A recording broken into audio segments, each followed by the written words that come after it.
Welcome back to Dodgers Dugout Live, presented by Mound Baja Blast, the official soft drink of Major League Baseball and Dodgers Nation. Get a Baja for a blast this MLB season and enjoy a refreshing splash of tropical lime flavor. The Dodgers sweep the Royals. They take care of business against a bad team. We had a very scary moment for Freddie Freeman. We'll hear from Freddie and get an update from him and Dave Roberts. Are they out of the woods there? Also, the Dodgers make more roster moves. We'll get into what those roster moves are. And Mark Walter, the Dodgers principal owner of Guggenheim Group, shockingly sells the Lakers. Will that impact the Dodgers? We'll get into all that. And then also, Mookie Betts. Is Mookie living his Betts life once again? Is Betts back? We'll get into all that next on Dodgers Dugout Live.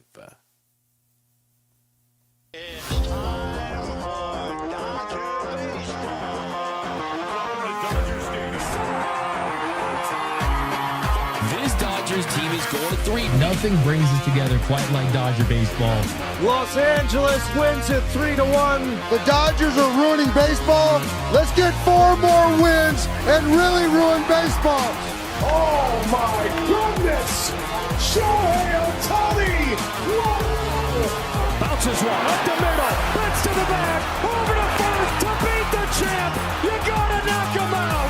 The Dodgers stand tall and win back-to-back titles. Think blue, bleed blue, and I'm out. Live from the heart of Los Angeles, this is Dodgers Dugout Live with your host, Doug McKain.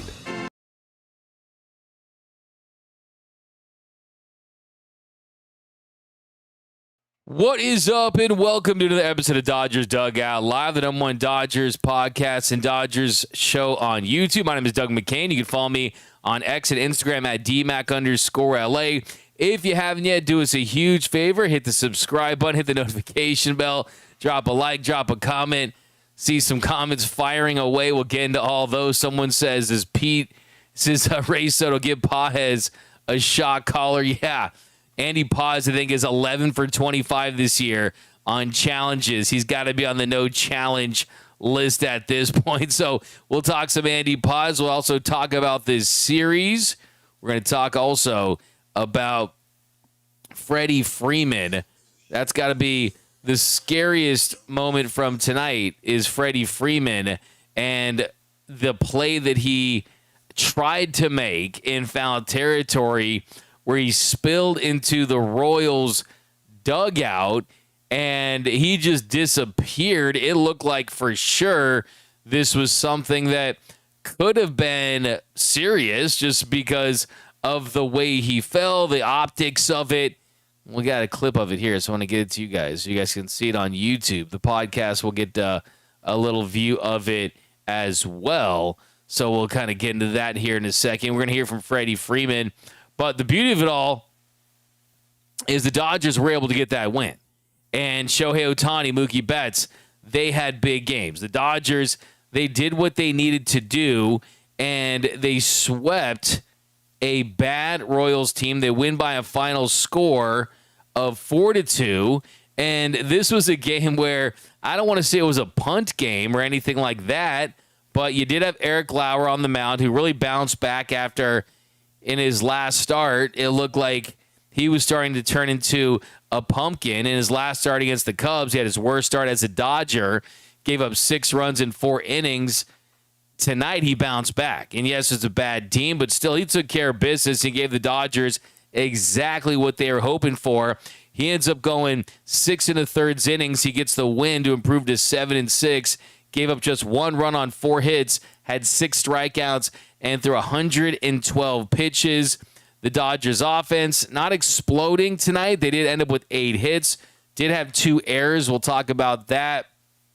But as far as the offense goes, top of the second inning, the Royals, they scored first after a 2-out walk to Tolbert. He stole second. Then Rojas, he singled to right. Of course, not talking about Miguel Rojas. I'm talking about the Royals Rojas, the number 9 hitter, Josh Rojas, who was able to put the ball in play and get a single to give the Royals the lead early. They strike first blood, and they make it 1-0 in the second inning. Lauer gives up a run on a hit there in the second. And in the bottom of the second, the Dodgers, they strike back. Mookie Betts gets a 1-out home run.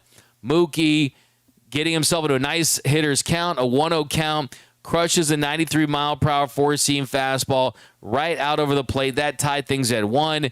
Then top of the third inning, Caglione was safe at first on a throwing error by Mookie Betts. I mean, Mookie's defense has been great all season long.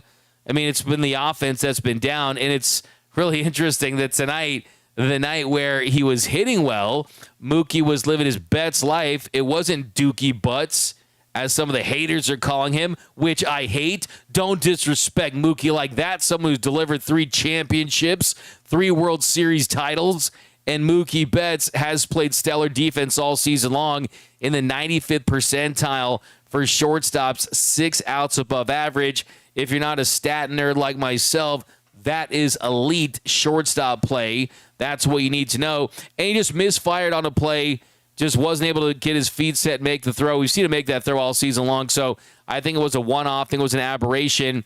But that did lead to a run.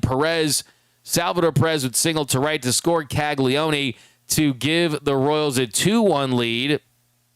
And then you jump to the bottom of the third inning with the Royals up 2-1. Miguel Rojas, he doubled to left. Great to see the bottom of the lineup contributing. Miggy Rowe batting ninth.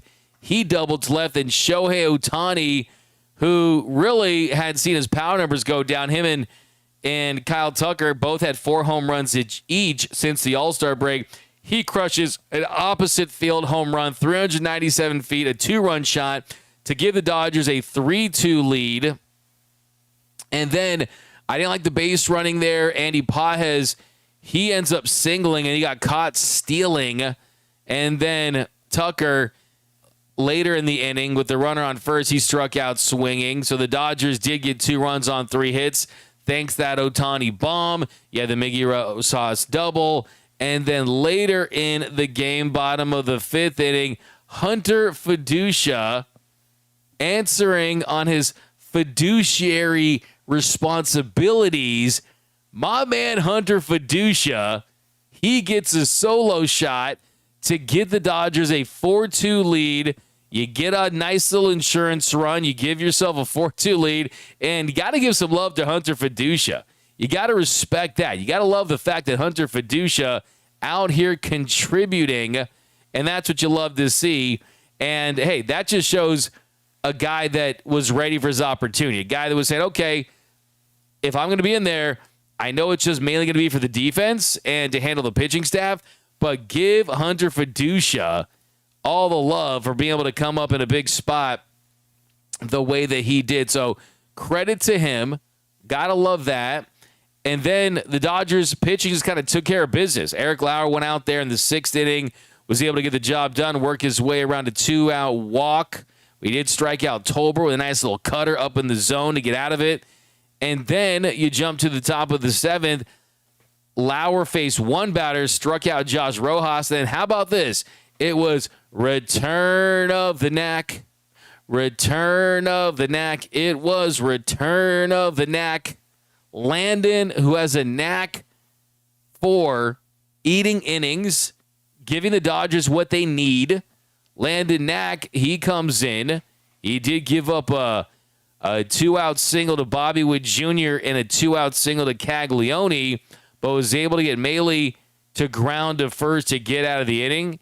And then top 8, Landon Knack gets the job done again.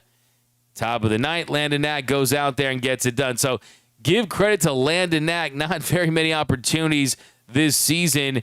It was a 2-man game, and guess what? You got the save there, baby. A little save for Landon Knack, who ends up giving up no runs on 2 hits, had 2 strikeouts in 2 2/3 innings. It hasn't been a big year for Landon Knack before tonight. Had just 2 appearances on the year, and that came all the way back in July. He pitched against the Diamondbacks on July 11th and against the Phillies on the road on the 20th. Both appearances had given up runs, 3 runs against the Diamondbacks and 2 against the Phillies. So, yeah, got to feel good for my guy, friend of the show for sure, Landon Knack. And the Dodgers, look, we knew it was going to turn. I said that losing streaks are like baseball's version of the cold. Yes, it sucks when you have the cold. Yes, it feels like you are going to die. But for the most part, colds are not fatal. They're not terminal illnesses. You just need a little chicken soup and a win. And tonight, the Dodgers were able to complete the sweep. And now if you look at the MLB standings, Tampa Bay, the Rays, now have the best record in baseball, sitting at 74-46. And the Dodgers, they're creeping up. They're right there in the mix. They have an identical record with the Atlanta Braves at 73-48. They're a game and a half behind the Rays for the best record in baseball and a game behind the Milwaukee Brewers, who come to L.A. The Brewers taking on the Dodgers in a 4-game set that begins tomorrow. And we saw what happened last year when the Brewers took on the Dodgers. They had their number in the regular season. They went 6-0 against the Dodgers in the regular season, and guess what? It didn't mean a damn thing in the postseason because the Dodgers were able to sweep the Brewers.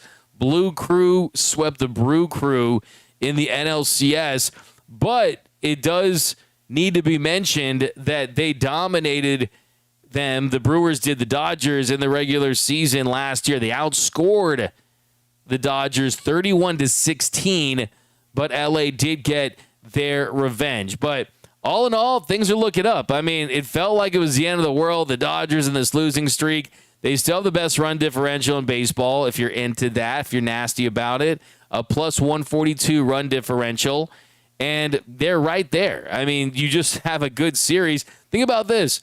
In the next couple of days, the Dodgers could really do a 180 and just flip it on the Brewers and say, nope, this time around we're dominating you in the regular season. And by the end of this week, the Dodgers could have the number 1 seed in the National League. Hell, they could have the best record in baseball once again. Then in a few weeks, they go to Atlanta to take on the Braves for a 3-game series.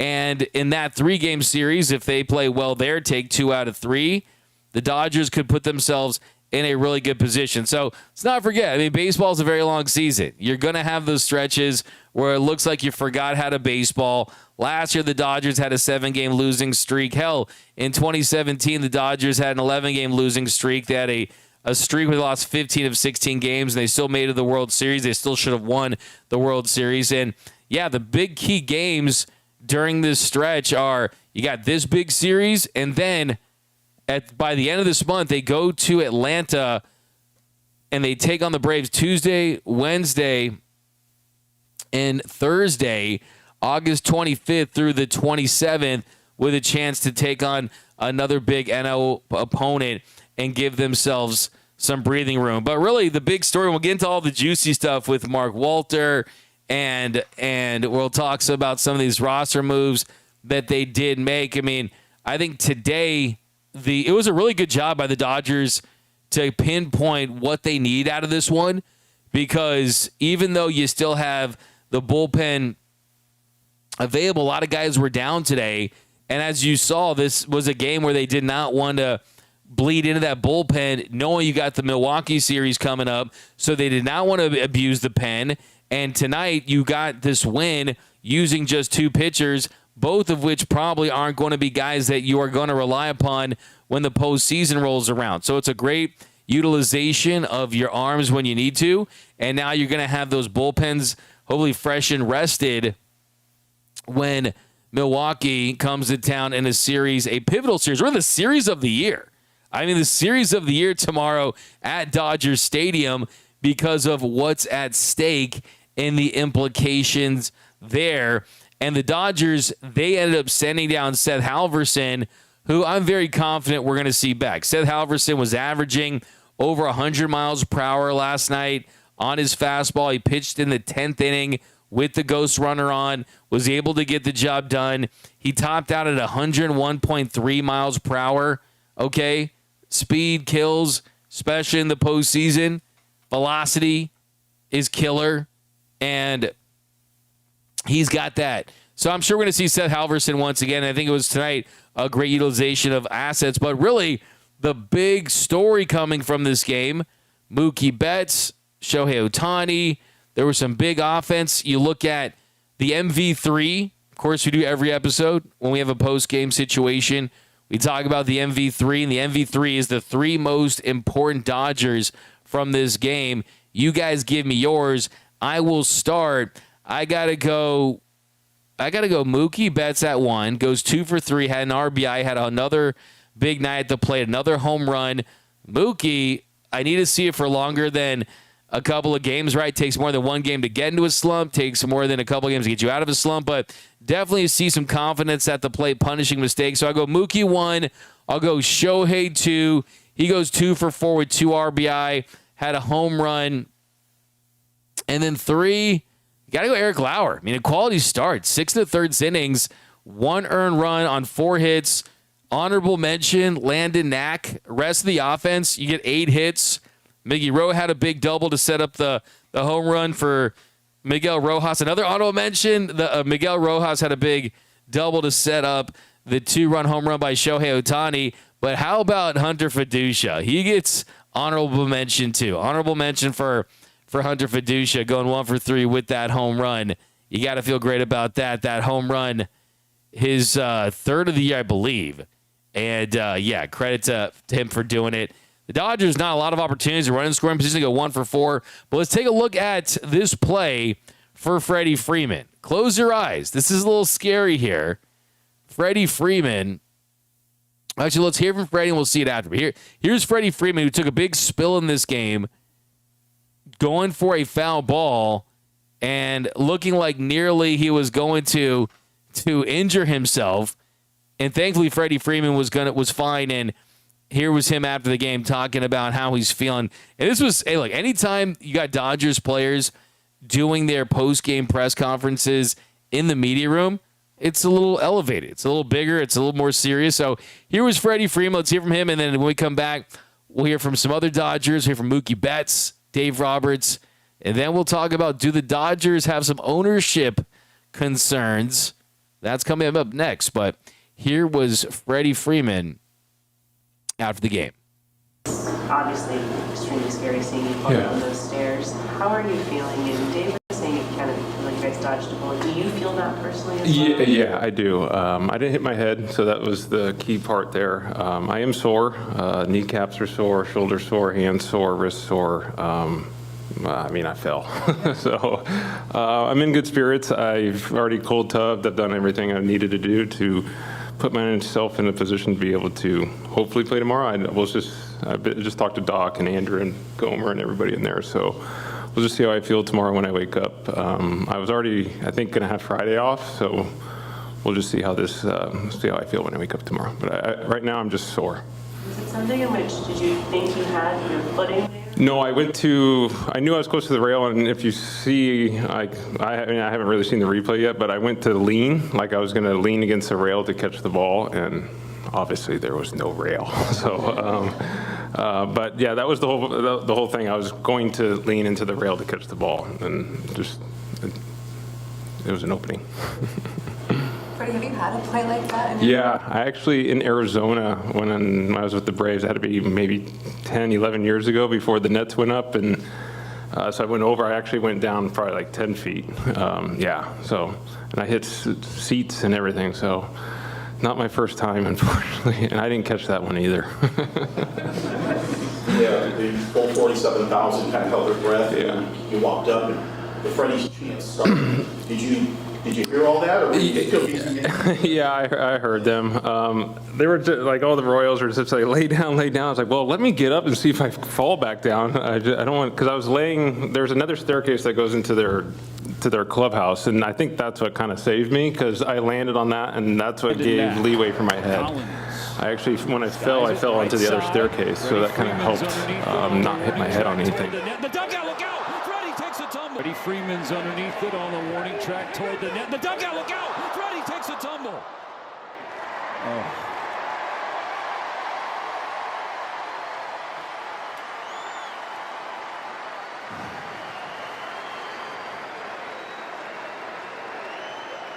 That was crazy. I was terrified. I jumped up off the couch and I screamed. I really did. I was like, Freddie, trying to will him up. Thankfully, he's fine. I mean, thankfully, it appears that there's not going to be any issues here. But during the moment, it was something that was scary. The fact that they feel like they don't even really need to get a lot of imaging or anything like that. Man, I don't know what that dude does. Dude drinks his milk. I don't know. I mean, my man is out there able to endure that. So give Freddie Freeman a lot of credit. And look, I think like Dave Roberts said after the game, they dodged a bullet. They really did dodge a bullet right there, because without and credit to the Royals players there. I think they did a really cool job of just kind of being there and trying to help him up. But look, I know that Freddie has not always been the guy that you think of when you think of, okay, a guy that can play through injury, but he has done that, right? I mean, he had the ankle injury, played through it. He's tough as nails. He wants to be out there. Thankfully, no issue there. So that's definitely something that you got to feel really great about if you're the Dodgers, that you're able to dodge that bullet, because make no mistake about it, Freddie Freeman, he's one of the most important Dodgers. They're going to need him if they want to win the World Series again. And also got to respect the effort too, right? It's like they're going up against the Royals.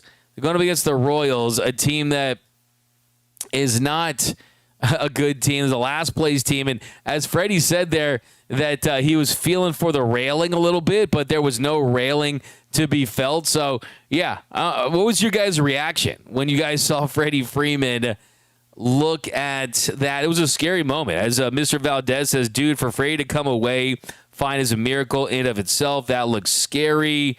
R. Carino says we need to send Freddie to El Salvador. What's that again?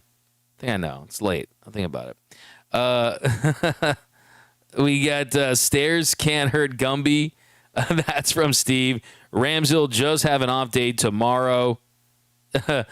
You're so good at this railing.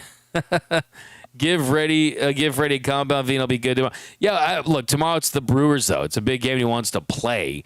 So you would assume that unless he wakes up feeling really sore. And look, that's the thing, too. A lot of this stuff, we've seen Dave Roberts say one thing, and then the next day he's on the IL or he's going to miss a couple games, and that turns into an IL stint. So I always believe it when I see it, but the fact that he didn't leave the game, the fact that he clearly does not feel like he's in a lot of pain, hey, they dodged a bullet. But let's hear what Dave Roberts had to say about Freddie Freeman, the plan for him, and about the Dodgers' sweep of the Royals.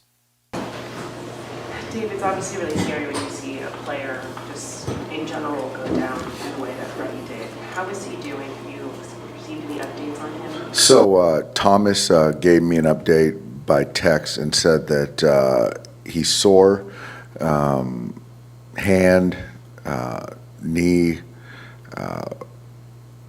foot, shoulder a little bit, but I think that we really dodged a bullet.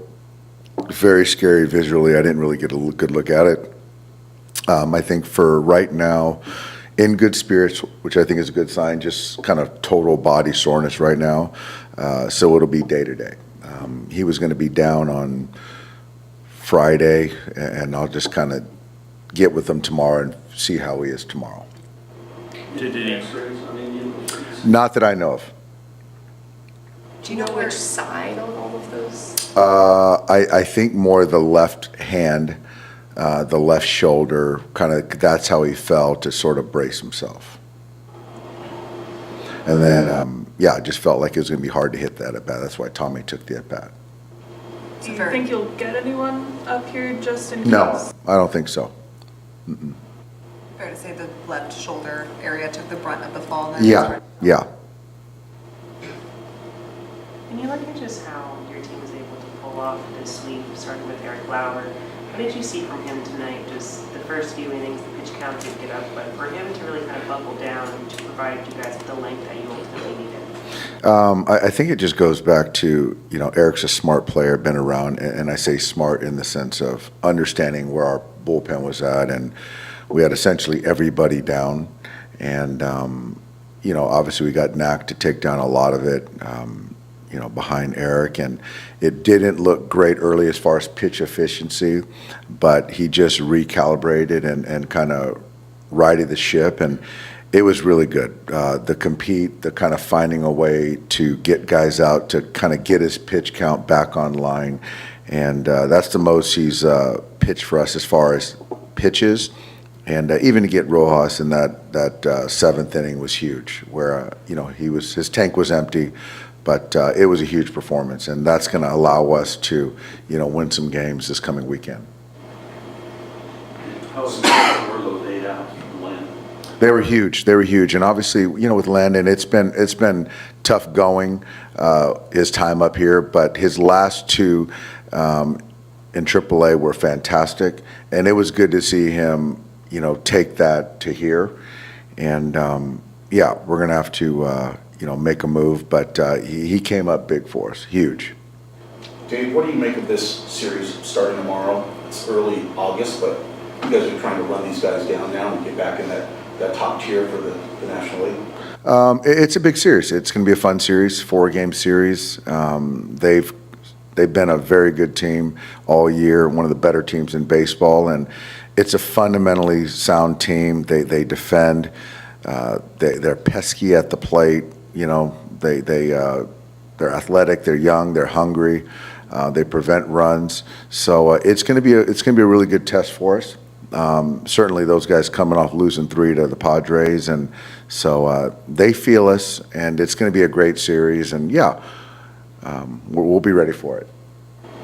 Shohei. How do you feel about the team going into that than you did 3 days ago? Much better as far as kind of, I see the determination of fighting to, take better bats. I think that now it's obviously anyone can see it. We're still, we're giving up outs on the bases. We're not converting like we need to. So there's still, overall, I like the effort, but we still have, a long way to go to really get better. Shohei is on his way, on pace about 36 home runs this year, roughly 20 fewer than in each of the last 2 seasons. His batting average and on-base percentage about the same. So how do you evaluate his overall performance as a leader guy this year? Well, I think that the line, the stat line is good, but I just think with Shohei, tonight, going to left center field, that allows for the ball to get in the air. When you get a little bit too pull conscious and happy, and it's more apt to hit the ball on the ground. And I think that for me, I just think there's too many at bats that he's given away in the sense of not going to the right part of the field for him. And again, the numbers are nice, but if he can be more consistent, staying to the big part of the field, because pitchers are trying to crowd him and put the ball on the ground to the right side of the infield. But if he can not offer at that and stay out over, he's going to be much better. In the 7th inning, a little too aggressive on the bases. That's just a play that the ball's in front of you and you can kind of read it, and first base wasn't occupied, so that's something, even if you get off, you can still retreat back, but he just didn't have the awareness that first base was unoccupied. Dave, what do you think of his pitch selection at the plate over, the last 3 weeks? Did you talk to him about that? I'm talking about Shohei. Didn't talk to him. I think that's more of the hitting guys, but that's kind of what I was talking about, is just kind of not chasing in off and down below, and getting the right pitch to hit. Thanks, guys. Yeah, thanks, guys. Some really good comments here. Someone had said in the chat, it was Hello Kitty giveaway night with the plush animals. Couldn't they have lined the dugout with them so Freddie Freeman couldn't fall. Great stuff. Great stuff. D-Mac, thank you for going live after the game. This is the best Dodgers channel. 22 DOD. Appreciate that. Yeah, look, couple of the big takeaways. The Andy Pages challenge early. He has to stop challenging. It's going to cost the Dodgers. Like, he has to be on no challenge watch. They have to put in the order. You cannot allow Andy Pages to challenge balls and strikes anymore. You get 2 of the ABS challenges. You cannot get him into the habit of challenging plays and calls when it could hurt you. I mean, it was bottom of the first inning on a 3-2 count, and he thinks it's a walk. He's taking off all of his stuff, and it's bottom of the zone. It's not even borderline. It's a sinker bottom of the zone from Lynch. He thinks it's a walk. That was unacceptable. That was inexcusable. And he's the second bat of the game, and you challenge that call. What does he think? Who does he think he is? Does he think he's Freddie? Does he think he's Shohei? Does he think he's Mookie? Does he think he's Muncy? No. You're an all-star. You're still a young player. And also, too, it doesn't even matter if you're an all-star young player. He sucks at this. He's bad at this. He shouldn't be doing this. And just philosophically, the approach of that, there's already a lot of question marks as far as just the strategy of it. Challenging in the first 3 innings of the game? You don't want to blow that early. And Dave Roberts said that if he needs to, he's going to be taking those challenges away. He's going to be informing, and they cut to Dave, and Dave looked annoyed. Dave looked pissed, and rightfully so. And look, if this was just one bad call, fine. It's more than that, though. It's more than that. It is not what he needs to be doing. He should not be getting the opportunity to challenge it. Okay? I hope this is the last time we're going to be talking about this, but it's getting to the point where I think it's leading to bad habits. He's 11 for 25 on challenges this year. 11 for 25. That's unacceptable. He shouldn't be able to do it. Andy Pages should not. It's not the APS. The Andy Pages system is the ABS. Okay? And he shouldn't be challenging balls and strikes anymore. All right? I'm sick of it. I don't want to see it. And I really don't want to see him in the 2-hole, even though he did get a hit tonight. And then there was a moment with Landon Knack. Someone's pointing out the pop-up that he called where there was a moment where it felt like he was going to be able to get it, where he does the PRP. He did okay today, though. I'm not too upset with Landon Knack. But the Dodgers get the win. You got to give them love. The Dodgers go out there and they take care of business against a bad team. That's what you got to do. But I have to say, Andy Pages, stop. You're not challenging anything, okay? He does not have the Juan Soto eye. He does not have the Tony Gwynn eye, okay? Maybe he needs to put on Muncy's glasses or get those eyes checked. Just take the strikeout, bro. My man, okay? Just take the strikeout, walk into that Dodgers dugout, and get ready to go back on defense, okay? It's not the APS, it's the ABS, not the Andy Pages system, okay? It's not the Andy Pages strikes. It's none of that stuff. And you just got to be able to watch for it. So glad I got that off my chest. But let's get to the biggest story in baseball.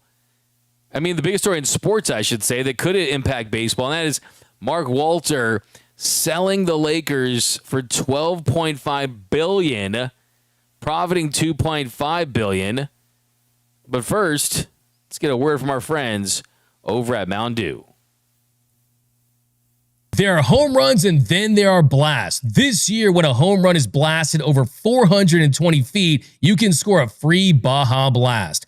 Some of my favorite recent home runs have been Shohei Ohtani's 427-foot home run versus the Rays, Miguel Rojas's pinch hit go-ahead homer versus the Rays, and Mookie Betts' 369-foot home run versus the White Sox. Fans can visit BajaBlastHomeRuns.com to sign up, add a Mountain Dew Baja Blast card to their mobile wallet, and redeem their free Baja Blast the day after a qualifying homer of 420 feet or more is hit anywhere nationwide.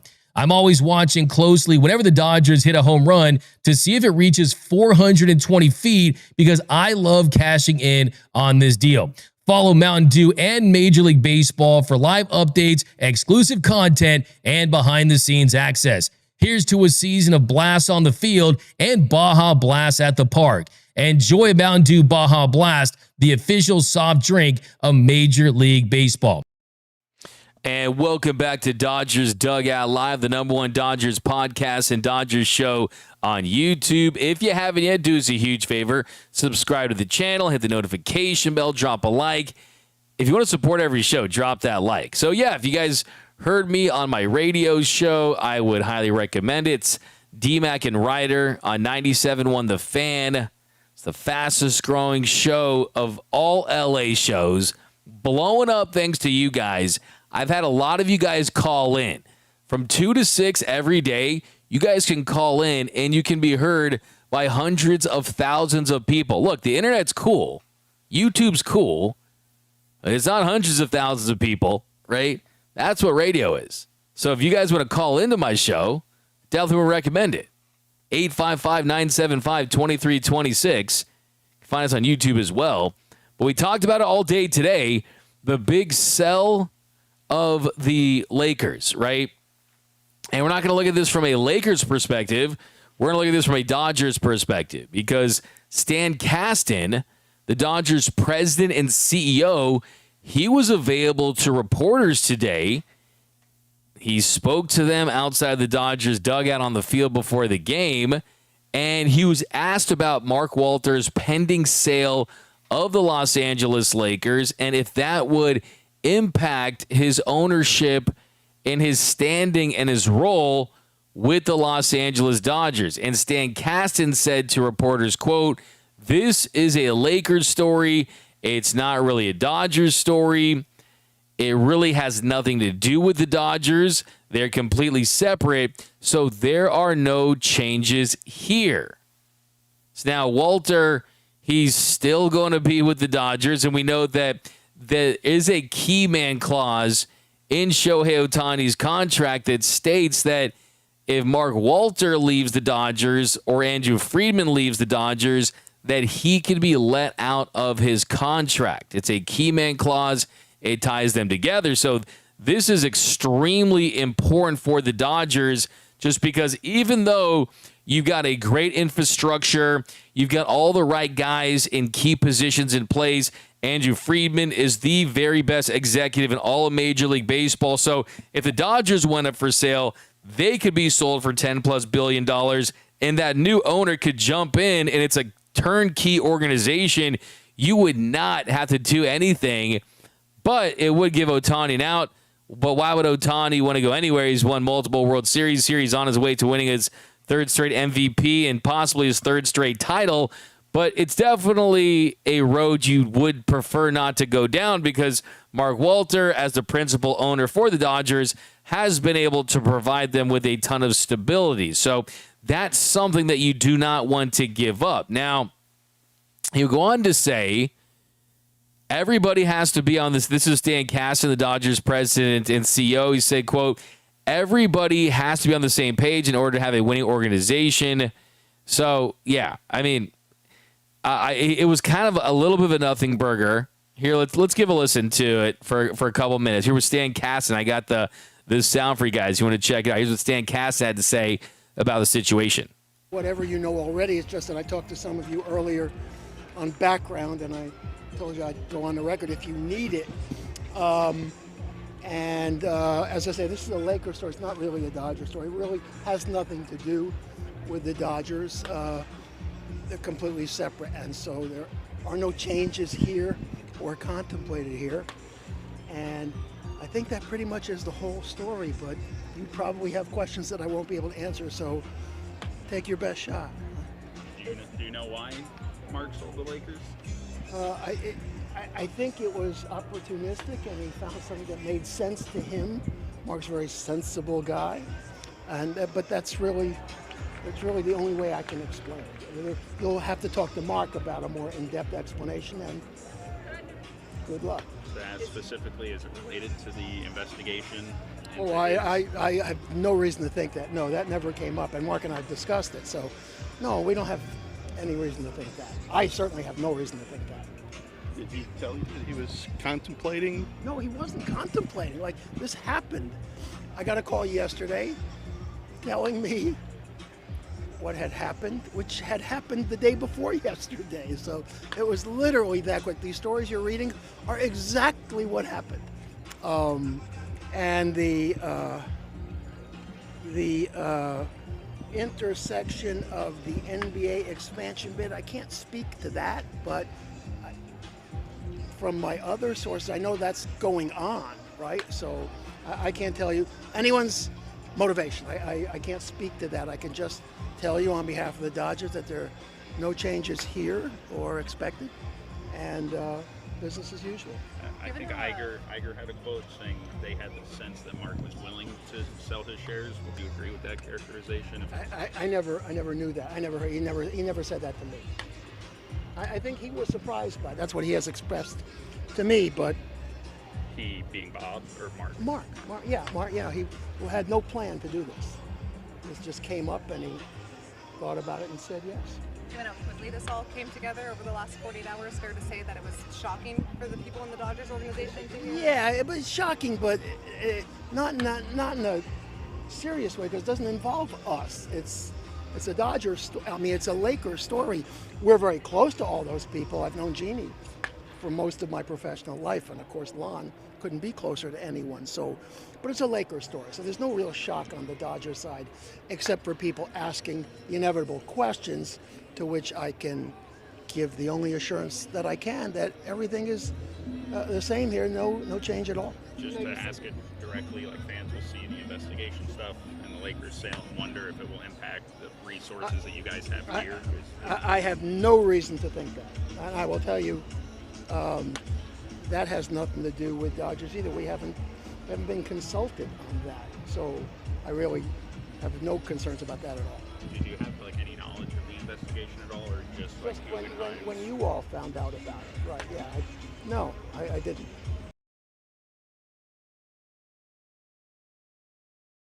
So yeah, a couple of things here.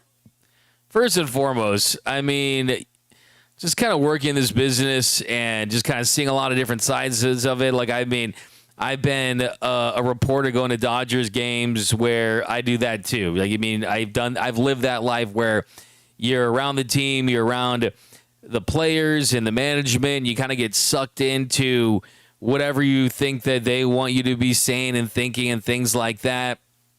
And then you see people like Ramona Shelburne, who really is she carries water for the Lakers and the NBA. So I take everything with a grain of salt, right? I mean, you got to be, you have to look at things from a lot of different angles. And I think we just need to see more information when it comes to Mark Walters and this situation, just because I just don't buy it. Like, I have to completely admit it. Like, I just don't. You mean to tell me that Mark Walter bought his way into the Lakers in 2021, and I believe, top of my head, that was for a 27% share of the Lakers, where in the deal, he got the first right of refusal if the Lakers were ever to be sold. So he waited from 2021 all the way to 2025 to go and buy the Lakers. And then within just 14 months, all of a sudden, he decides he just wants to sell them for a $2.5 billion profit. Yes, that's a lot of profit, right? If you ask any of these billionaires, hey, 10% profit is good. 25% profit is an incredible deal. That's an enormous price to sell a team for. But we heard so much about the Dodgerification of the Lakers, right? and how the Dodgers were going to use their resources and they were going to add more talented people and get the best people in the business and focus on analytics and scouting, and things would change for the Lakers, and all of a sudden you pull the rug underneath it. And you mean to tell me, too, Lon Rosen, he takes that job with the Lakers, and a lot of people at the Lakers, Farhan Zaidi, Andrew Friedman, they were going to games all season long, and then a deal got done in a matter of 3 days, and this comes after the fact that you have an investigation where the FBI seized Mark Walter's phone, they seized Mark Walter's laptop, and his company in Delaware is under investigation for disclosing information, and we're talking about in the billions. So there's is it really as simple as Mark Walter? He bought the Lakers, and so if that is the case, if it is the case at face value, you got to be furious at Mark Walter if you're a Lakers fan. I mean, that's a slap in the face. That's Mark Walter saying, boom, slap in the face, Laker fan, because you're just a $2.5 billion profit to me, right? Mark Walter was supposed to turn the Lakers into the Dodgers, not turn the Lakers into a $2.5 billion profit, right? He was supposed to be a steward for the Lakers, not a profiteer, right? It was supposed to be his next legacy project, not his next money-making machine. So I don't necessarily think that this is going to impact the Dodgers because that's where the focus is going to be. And who knows, maybe you feel even better about getting Tarek Skubal now because he'll have more liquid, but it's really interesting the way this. Look, I was saying on my radio show, this is a moment where you feel like this is a Christmas morning if you are a conspiracy theorist because of all of the connections there, right? I mean, it's all speculation at this point, and we got to wait for more information. But does Mark Walter really just need $2.5 billion? Like, you'll never be able to convince me. I just refuse to believe that to be the case. There's got to be more to it than that. That Bob Iger and Josh Kushner were in a situation where they just called Mark Walter 3 days ago, and that's how quickly the deal went done. So, yeah,